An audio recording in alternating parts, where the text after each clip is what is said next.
नमस्कार दोस्तों, आप सभी का स्वागत है एक बहुत ही ज़्यादा डरावनी भूतिया कहानी में। आज की जो कहानी है ये सचमुच में घटित हुई है झारखंड के एक छोटे से गांव में। उस गांव में एक फैमिली थी जिसमें सिर्फ 2 भाई थे और जो बड़े वाले भाई थे उनका नाम था अजीत और उनकी शादी नहीं हुई थी और उनके जो छोटे वाले भाई थे उनका नाम था रामू और रामू की शादी हो चुकी थी। मतलब रामू की फैमिली बस चुकी थी। जो अजीत जी थे उनकी एज 40 के आसपास रही होगी। एज ज़्यादा हो जाने की वजह से शादी उनकी नहीं हुई। और पहले के समय में क्या होता था कि पूरे गांव में हर एक घर में 1-2 कुंवारे इंसान रहते ही रहते थे। मतलब सबकी शादी नहीं होती थी। तो यहाँ पर उनकी भी शादी नहीं हुई थी और जबकि वो दिल से थोड़े छिछोरे टाइप के थे। मतलब वो लड़कियों को देख के लाइन मारना, सीटी बजाना ये सब उनके अंदर हरकतें थीं। पहले के जो मकान होते थे वे मिट्टी के होते थे या तो फिर झोपड़ी होते थे और इनका जो घर था मिट्टी का था। तो घर में एक जो बहू आई थी वो घर के अंदर रहती थी और इनका जो ठिकाना रहता था वो या तो झोपड़ी में रहेगा और नहीं तो गर्मी का मौसम है तो द्वार पे सोते थे, मतलब अपनी चारपाई डाल के। तो एक दिन की बात है, आधी रात का समय था और एक लड़की इनसे मिलने आई। जो लड़की मिलने आई थी उसका नाम था सरिता और वो आकर इनको जगाई और बोली कि सुनिए, मुझे भूख लगी है, क्या आपके यहाँ कुछ मिलेगा खाने के लिए। तो ये चौंक के उठे और इन्होंने सोचा कि इतनी रात में ये लड़की कौन बोल रही है। अजीत जी ने देखा कि लड़की है, बहुत ही ज़्यादा सुंदर है और खाने के लिए मांग रही है। तो इनके मन में ना थोड़ा सा अजीब अजीब ख्याल उठने लगे और इन्होंने बोला कि ठीक है, आप बैठिए, मैं आपको खाने के लिए कुछ देता हूँ।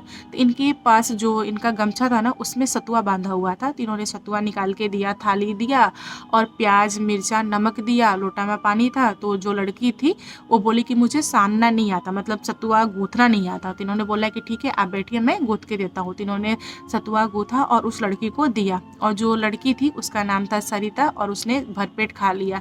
तो लड़की बहुत ही ज़्यादा खुश हुई और इन्होंने पूछा कि तुम कहाँ रहती हो, कहाँ से आई हो। तो उसने बोला कि मैं राही हूँ। आप ज़्यादा जान के क्या कीजिएगा मेरे बारे में। तो इन्होंने बोला बस ऐसे ही पूछ रहे थे, आप बहुत ही अच्छी हैं, ऐसे वैसे, मतलब इन्होंने थोड़ा सा लाइन मारा।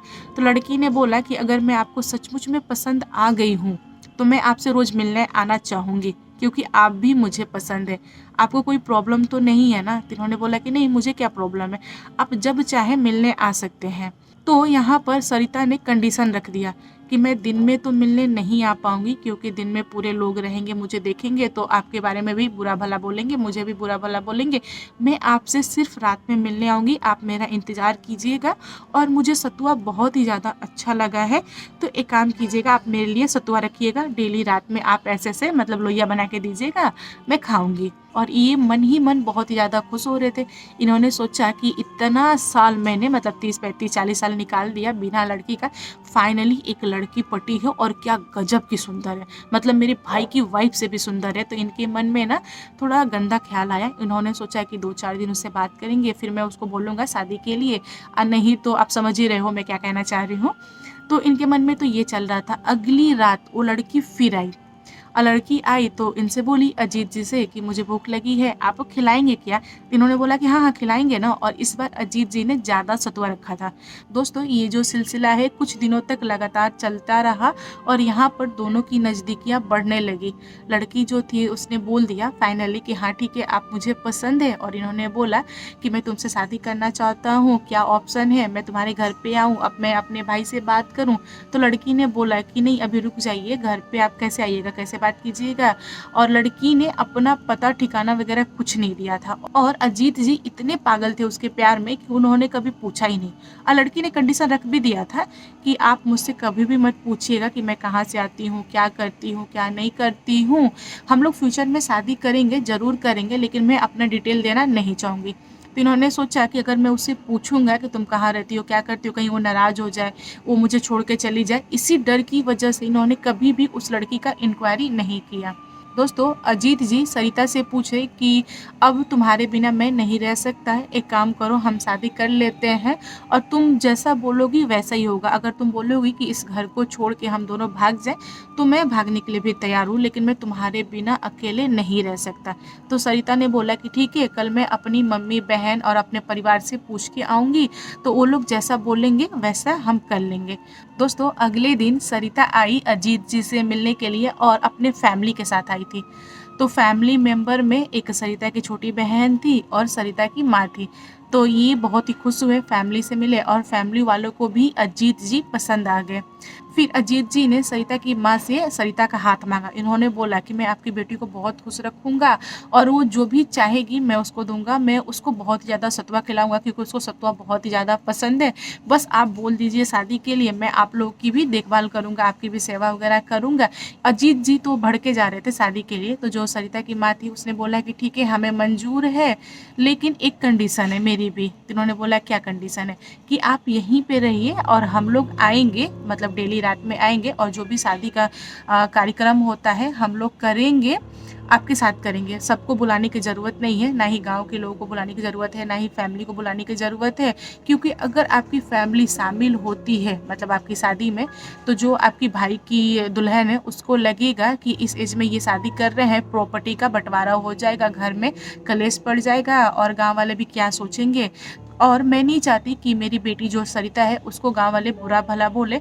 तो बेहतर यही रहेगा कि हम लोग रात में आएंगे, जो भी गीत संगीत होता है, उटपटन होता है, ये सब हम करेंगे और शादी के दिन पे शादी कर देंगे। फिर आप लोग पति पत्नी की तरह रहना। एक बार आप लोगों की शादी हो जाए फिर आप लोग समाज को बता देना, मुझे कोई समस्या नहीं है। तो अजीत जी ने कुछ सोचा नहीं।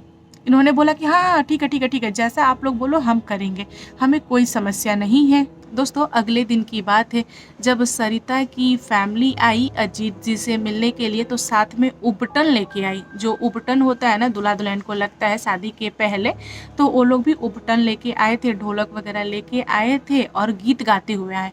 तो यहाँ पे जो अजीत जी थे उनको गीत समझ में नहीं आया कि आखिर ये लोग गा क्या रहे हैं, लेकिन ये खुश थे कि मेरी शादी हो रही है। तो जो सरिता की माँ थी उन्होंने बोला कि अजीत जी को कि आप अपने कपड़े उतार दीजिए, मैं आपको उपटन लगा देती हूँ, क्योंकि मैं ही अपनी बेटी को और आपको दोनों को लगाऊंगी, आपके फैमिली से तो कोई है नहीं। तो ये खुशी के मारे अपने कपड़े उतार दिए। इन्होंने बोला कि हाँ हाँ ठीक है, लगाइए, अच्छे से लगाइए, मतलब प्यार से लगाइए। यहाँ पर सरिता की माँ, सरिता की बहन ने अजीत जी को बहुत ही प्यार से, बहुत ही अच्छे से उपटन लगाया और पता नहीं कौन से गीत संगीत गा रहे थे, ढोलक वगैरह बजा रहे थे। इनको समझ में कुछ नहीं आ रहा था, लेकिन ये खुशी के मारे पागल थे। तो इनको उपटन लग गया और यहाँ पर सरिता की जो फैमिली थी सत्तू खाई और सत्तू खा के फिर वो अपने घर को चली गई और ये सो गए। दोस्तों जब अजीत जी की आंख खुली तो इन्होंने देखा कि पूरे गांव के लोग इनके चारपाई के सामने खड़े हैं और बात विचार कर रहे हैं। गांव के लोग जो बातें कर रहे थे ना, उसकी वजह से इनकी आंख खुली थी। फिर अजीत जी ने गांव वालों से पूछा कि तुम सारे लोग यहाँ पे क्या कर रहे हो? और जो गांव वाले थे ना, ऐसे नाक दाब के खड़े थे और वो लोग बोल रहे थे कि तुमने अपने शरीर पे क्या लगा रखा है, तुम कहाँ गए थे रात में, ये सब क्या है। तो जब इन्होंने अपने शरीर को देखा तो इनको बहुत ही ज़्यादा घिन आई, क्योंकि इनके पूरे बॉडी पे पोटी लगी हुई थी, मतलब गुह लगी हुई थी। तो इनको इतना घिन आया, ये लगे मतलब थूकने लगे, इनको उल्टियाँ होने लगी। फिर गाँव वालों ने क्या किया कि पानी फेंक फेंक के, मतलब अजीत जी के ऊपर से पूरा पोटी को साफ करने लगे और बहुत ही बुरा भला बोला। गाँव वालों ने बोला कि ये आदमी पागल हो गया है, ये सठिया गया है, ये है वे है, मतलब उनको गाली सुनने की मिली। और यहाँ पर ये किसी को कुछ बोल नहीं रहे हैं कि मतलब ये लगाया किसने है, ये बता भी नहीं रहे हैं। पता है क्यों? क्योंकि जो सरिता की फैमिली है उन्होंने प्रॉमिस लिया था और इनको डर था कि अगर मैं बोल दूं कि मैं कहीं गया नहीं था, उन लोगों ने लगाया है चाहे ऐसे वैसे, तो ये लोग मेरी शादी होने नहीं देंगे। तो ये शादी की वजह से यहाँ पर चुप रहे हैं। फिर अगले दिन सेम चीज़ रिपीट होता है। जब दोबारा गांव वालों ने देखा तो गांव वालों ने साबित कर दिया कि इनको पागल खाने में डालो, क्योंकि ये गांव में रहने लायक नहीं है और ये पूरे गांव के लोगों को पागल बना रहे हैं, ऐसा है वैसा है। दोस्तों ये पोटी वाली घटना पूरे गांव में चर्चा का विषय हो गया था और ये बात हर गांव का छोटा छोटा बच्चा तक जानता था और सारे लोग हंस भी रहे थे इनके ऊपर। तो ये बात अजीत जी के मित्र ने जब सुना तो उनको समझ में आ गया कि ये सारा खेल क्या है। वे अपने दोस्त से मिलने आए और बोले कि भाई बता क्या क्या है। तो यहाँ पर वे बता नहीं रहे थे। तो यहाँ पे दोस्ती की बात आ गई तो उन्होंने कसम दिया, उन्होंने बोला कि मैं किसी के साथ शेयर नहीं करूँगा, कोई सुनने वाला नहीं है। एक काम कर, तू मुझे धीरे से बता क्या प्रॉब्लम है, मैं बताता हूँ तुझे इसका हल। तो यहाँ पर पिघल गए अजीत जी और उन्होंने अपने मित्र को सारी बातें बता दी कि जो लड़की है ऐसे-ऐसे बोली है। अजीत जी के जो मित्र थे उन्होंने सब कुछ सुना, अजीत जी ने जो भी बताया सब कुछ सुना और अपने दिमाग में रखा। उन्होंने बोला कि ठीक है भाई, जो भी हुआ उसको जाने दे। और रात का समय हुआ, ये चुपचाप वेट कर रहे थे कि आज सरिता आएगी, कहीं ऐसा ना हो कि सरिता को मालूम चल गया हो कि मैं अपने मित्र को बताया हूँ तो वो मुझसे बात ना करे, शादी ना तोड़ दे। मतलब अजीत जी के मन में ना बहुत ज़्यादा डर बैठा हुआ था। यहाँ पे सरिता आई और उपटन लेके आई थी। तो इसने बोला कि शादी का दिन एकदम पास में आ रहा है, आइए ना मैं आपको उपटन लगा दूँ प्यार से। तो इन्होंने बोला कि हाँ, हाँ ठीक है, लगा दो। और दोस्तों यहाँ पे समस्या ये थी ना कि जब सरिता उपटन लगाती थी या इनके फैमिली उपटन लगाती थी तो इनको बिल्कुल भी गंदा स्मेल नहीं होता था, इनको पता नहीं चलता था कि ये उपटन नहीं पोटी है, इनको लगता था ना कि उबटन है। दोस्तों जैसे ही सरिता उबटन लगाना चालू कर दी, जो अजीत जी के मित्र थे उन्होंने धावा बोल दिया गाँव के लोगों के साथ। और तब तक जो सरिता थी उसको पता चल गया कि गाँव के लोग आ गए हैं, तो वो क्या की अपना रूप चेंज करके उड़ गई। और जो सरिता है वो सरिता नहीं है, वो एक चुड़ैल है। और जो चुड़ैल है वो हमेशा आती थी मतलब सत्तू खाने के लिए और इनके साथ मजाक मस्ती करने के लिए, उबटन वगैरह लगाने के लिए। दोस्तों यहाँ पर गाँव वालों ने देखा कि जो चुड़ैल है वो उबटन बोलकर यहाँ पर इनको पोटी लगा रही है। तो गाँव वालों को सारी चीजें समझ में आ गई। तो गाँव वालों ने बोला चुड़ैल को कि तू भाग जा, तुझको यही आदमी मिला है, मैं तुझको छोड़ूंगा नहीं, ऐसे वैसे। और जो ये अजीत जी थे ये बोलते थे कि नहीं उसको मत मारो, उससे मेरी शादी होने वाली है। मतलब ये अलग ही दुनिया में थे। अजीत जी के मित्र ने बोला कि भाई होश में आ, और तू देख ये लड़की नहीं है, ये चुड़ैल है, तुझे उल्लू बना रही है। तो जो चुड़ैल थी उसने बोला कि तुम लोग चले जाओ वरना मैं तुम सबको खा जाऊंगी। तो यहाँ पर गाँव वालों ने आग जला दिया। और जो चुड़ैल होती है ना वो आग से डरती है। तो चुड़ैल बोली कि आज तो जा रही हूँ लेकिन नेक्स्ट डे आऊंगी तो मैं किसी को भी नहीं छोड़ूंगी। ये बात बोल के चुड़ैल उड़ गई।